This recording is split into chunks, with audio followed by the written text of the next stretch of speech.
Bonjour à tous. Alors aujourd'hui, je voulais vous parler d'un problème qui, sans doute, vous pénalise au quotidien, enfin en tout cas peut vraiment pénaliser au quotidien, euh, nous fait un peu avancer, reculer, on ne sait pas trop, c'est le doute, évidemment. Et ce doute, quand il s'immisce dans votre travail, dans votre pratique, c'est vraiment terrible parce que ça veut dire que vous hésitez à faire les choses, vous n'êtes pas sûr, vous voilà, et ça peut même arriver à vous faire arrêter votre activité. Soit à vous faire arrêter votre activité si vous l'avez démarré depuis quelque temps, soit carrément à ne pas vous lancer si voilà, vous hésitez à démarrer cette activité de photographe. Donc aujourd'hui, on va voir dans cette vidéo un certain nombre de points que vous devez prendre en compte en fait pour laisser ce doute de côté. Il faut vraiment arriver à mettre ça de côté parce que vraiment c'est un poison qui vous ronge. Alors moi je parle de photographe, mais ça concerne en fait beaucoup d'entrepreneurs, mais restons sur la photographie évidemment. Et là, dans le doute, en fait, c'est vraiment ce qu'il y a de pire.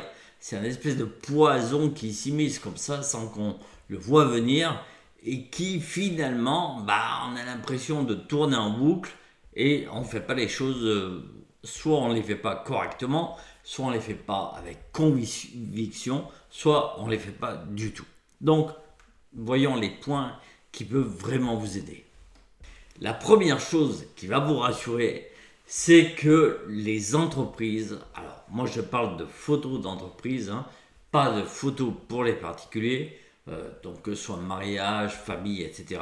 Ça c'est un autre domaine que je connais mal, donc je reste sur la photo d'entreprise, là par contre je connais bien, et je peux vous dire que les entreprises sont loin, mais très loin, de chercher le meilleur photographe. Évidemment, il va falloir quand même faire de bonnes photos, faire des photos nettes avec, voilà, avec votre style, etc. Ça, c'est évident. Mais je dirais que il n'y a pas cette recherche d'esthétique ou d'émotion voilà, qu'on peut retrouver par exemple dans des photos de mariage.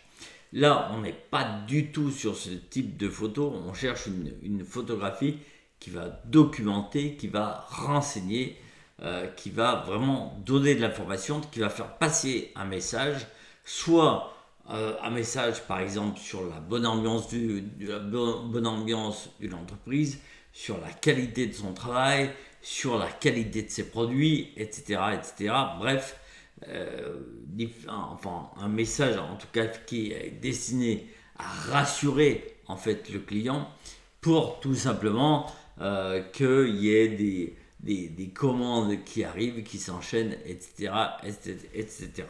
Mais voilà, ce que je voulais vous dire, c'est que ne soyez pas bloqué en vous disant ah bah j'ai pas le bon matériel, j'ai pas 10 ans d'expérience derrière moi, j'ai pas fait d'école de photo, j'ai pas fait ci, j'ai pas fait ça, j'ai pas fait le reste, je suis pas bon là-dedans, là-dedans, là-dedans. Non, ça, laissez tomber. Ce sont de fausses excuses. Alors, c'est très facile, les fausses excuses, parce que du coup, on se cache derrière pour se dire, on ne s'est pas lancé, ou bien on n'y est pas arrivé, etc. Mais en fait, la vraie raison, c'est pas ça. Il faut vraiment se dire que une entreprise, au-delà de la photo elle-même, elle va rechercher quelqu'un qui est fiable, quelqu'un qui va comprendre ses besoins. Ça, c'est super important. Quelqu'un qui soit vraiment qui soit présent, qui soit à l'écoute, être à l'écoute du client, ça c'est vraiment important. Voilà, comprendre réellement son métier, comprendre son environnement, comprendre ses enjeux, pourquoi il fait ça. Voilà, donc comprendre réellement ses besoins, savoir mettre à l'aise bien sûr les gens. Si vous êtes dans une entreprise et que vous faites un reportage, que ce soit dans des bureaux, dans des ateliers ou n'importe où, eh bien vous allez avoir affaire évidemment à d'autres personnes. Ces autres personnes n'ont pas forcément du tout l'habitude d'être devant un objectif et donc c'est un peu difficile pour elles. Alors évidemment, ce que je conseille toujours, mais que finalement on s'aperçoit que c'est pas toujours fait dans les entreprises, c'est au moins quand même d'avertir les gens qui vont être photographiés, etc.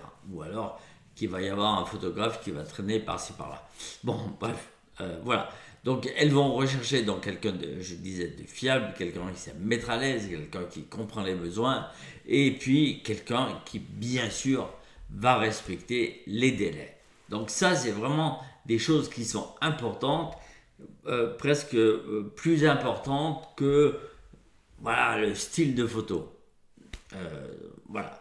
Donc ça, c'est la première chose. Donc n'ayez pas peur de ne pas être suffisamment spécialiste de telle ou telle question, de ne pas avoir le bon matériel, de ne pas avoir un portfolio assez étoffé. Voilà. N'ayez pas peur de ça. Les entreprises, c'est pas ce qu'elles vont regarder en premier. Le deuxième point, et ça c'est réellement important, on est tous pareils, on est tous passés par là, c'est qu'on se juge en permanence. Et on se juge durement en permanence. Alors, on passe son temps à comparer les photos, nos photos, avec celles d'autres photographes. On regarde, voire même des photographes qui sont pas forcément de notre secteur, de notre pays. On va regarder des photographes internationaux et puis on va se dire, moi, finalement, j'ai pas le niveau, je suis pas assez comme ci, je suis pas assez comme ça, je peux pas aller vendre mon travail, voilà, on se juge, voilà, on se dit, on n'est pas assez légitime. Et ça, faut arrêter avec ça, parce que ça, c'est vraiment un truc qui vous freine, qui vous empêche d'avancer. Donc, votre esprit qui vous bloque, votre légitimité, entre guillemets, qui vous bloque, laissez ça de côté et allez-y. Le troisième point, c'est que finalement, si le problème, c'est pas le talent, eh bien, c'est qu'il faut chercher ailleurs. Et en fait, ailleurs, c'est souvent dans la partie commerciale. Alors, souvent, on voit des photographes qui manquent de visibilité. Voilà, si personne ne vous connaît, si personne ne sait où vous êtes, personne ne vous rappelle. Donc voilà, donc manque de visibilité, ça c'est important. Alors évidemment, pas de la visibilité n'importe où, n'importe comment. Il faut être visible là où sont vos clients, ça c'est la base. La deuxième chose, et ça c'est méga important, je le dirai jamais assez, parce que en fait c'est tellement à l'opposé je dirais de l'état d'esprit des photographes, mais c'est la prospection. Il faut avoir ça en tête en permanence. Prospecter, avoir ce qu'on appelle un pipe rempli, c'est-à-dire je dirais suffisamment de contacts pour pouvoir en signer quelques-uns. Voilà. Donc ça, c'est important, la prospection, c'est important. La troisième chose, c'est vraiment la régularité. C'est-à-dire que vous créez des routines, et des routines de prospection, des routines de visibilité, c'est super important. Par exemple, imaginons que vous disiez, voilà, moi je fais 2 posts par semaine, par exemple, sur LinkedIn. Il faut que ce soit régulier. Toutes les semaines, vous faites vos 2 posts. Voilà. Si vous vous dites, tiens, moi je vais appeler, 10 clients, 10 prospects dans mon secteur d'activité, je vais en appeler 5, 10, 15 par jour, il faut le faire. Voilà. Régulièrement, vous faites ça. Vous arrivez le matin à votre studio, à votre bureau, vous posez, vous avez votre liste de contacts, un tel à appeler.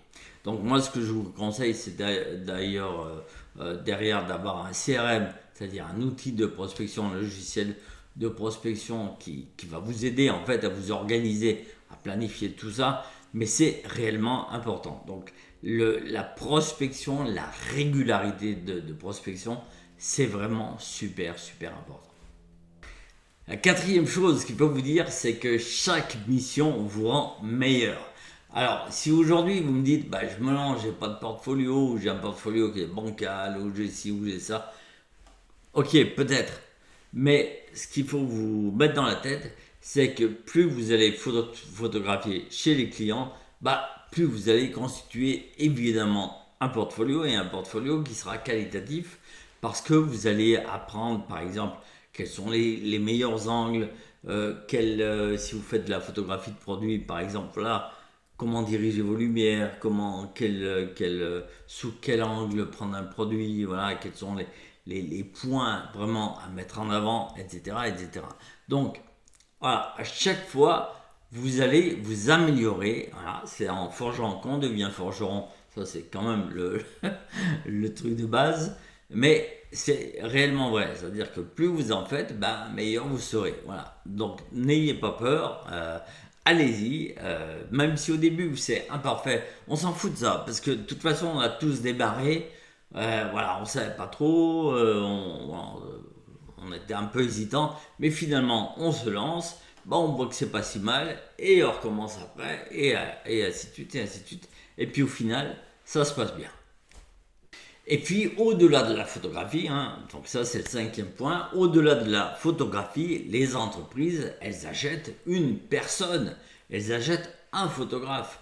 Donc le photographe, elle va regarder, je sais pas, votre attitude, votre sérieux, comme on disait, respecter les délais, votre ponctualité, votre écoute, la façon dont vous échangez, voilà, comment vous communiquez. Tout ça, elle achète une personne. Donc elle veut quelqu'un de fiable, quelqu'un sur qui elle peut compter, quelqu'un qui soit respectueux, évidemment, quelqu'un qui soit discret, parce que quand on fait de la photo, voilà, quelquefois c'est un peu invasif, intrusif. Donc voilà, donc plus on est discret, mieux c'est. Mais voilà, elle achète également une personne. Donc soyez cette personne. Et c'est pas très difficile à apprendre si c'est pas réellement votre nature. Mais voilà, il y a quelques petits trucs à connaître qui sont pas compliqués et qui vont faire toute la différence. Voilà, donc pour conclure cette vidéo, je vous dirais de faire attention, de laisser de côté ce doute qui vous empoisonne la vie. Ne l'écoutez pas, allez-y, foncez jour après jour, même s'il y a des hauts et des bas, et allez-y. Il n'y a rien de mieux que la constance, parce que la constance, elle va vous permettre de gagner à long terme. Voilà, donc croyez en vous, croyez en votre projet et finalement, si vous croyez en vous, les entreprises vont croire en vous, les clients vont croire en vous et vous serez heureux de votre activité. Voilà, c'est tout pour cette vidéo. Merci de l'avoir suivi. N'hésitez pas à liker, n'hésitez pas à vous abonner à la chaîne. Et puis moi, je vous dis à très bientôt pour une prochaine vidéo. Ciao!